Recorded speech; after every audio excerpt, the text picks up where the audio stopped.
remember when I was fighting, and like when I was fighting overseas and when I was fighting there, I think if I got in, I think I only got covered if I got injured in the fight. Yeah. I don't think even in and that's actually an athletic condition. You don't get not in training camp. Yeah, only in the fight. And then most injuries happen in training camp. In training camp. Which sucks because that's why most of us have all fought with injuries. That's like the dark truth of the matter. Is it like you'll tear your knee? I've torn meniscus, broken my hand. You know, I one time had like a chip in my elbow for one of my title fights. Like I literally could not extend my arm, and it was like $15,000 surgery. I was like, oh. Well, fuck, go ahead and schedule this fight for Tuesday. And then as soon as the fight was over with, I'm like, hey guys, my elbow doesn't feel right.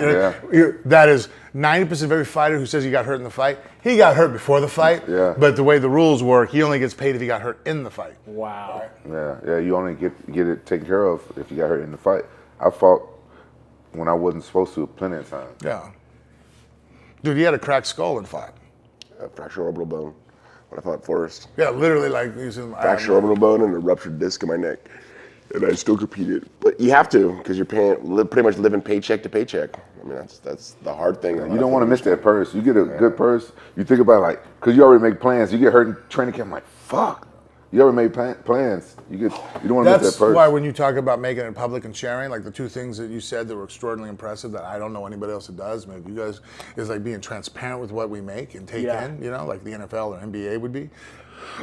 Because it's kind of, I always tell people this, right? Like if they're like, hey Frank, let's go to Dubai and you're gonna get 10 grand. That's fucking, that's cool, man. Fuck 10 grand, we'll go hang out with the guys and we'll go do an autograph sign.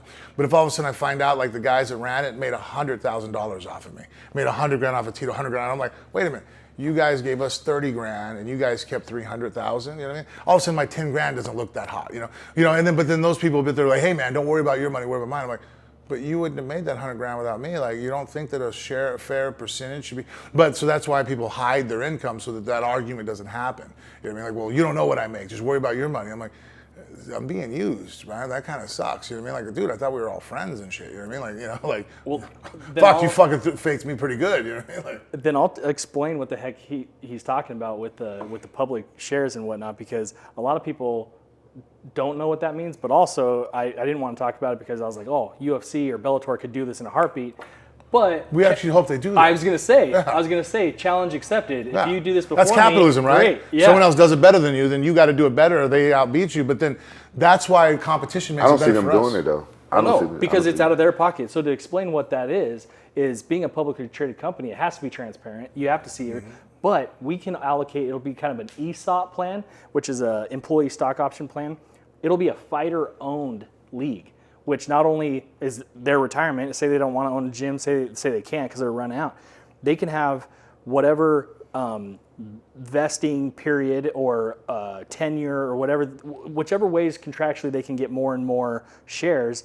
That is theirs forever. They can will it. It'll be a dividend-bearing stock, or on their exit. I was going to ask you, the fact it's dividend-bearing, then that means they don't have to cash in. They still make money. They still make money, and it's in their best interest at that point to continue the league's best interest. Hey, I'm going to keep training this kid because I want him to keep fighting for UFL, because the more UFL makes money, the more I'm taken care of forever as well. Yeah. And so 40% of the shares are diluted or given out to the fighters. The other 60%. Why'd you pick 40%? Because the other 60% is because 50-50. You don't want fighters to then always be calling the whole shot. It was just because I think the NFL is like 42, 58. It's 49-51 or something. Is it the NFL? Oh, I thought for some reason, I don't know why I got 42 in my head. I need to understand more of the NFL because I thought the NFL was like a nonprofit.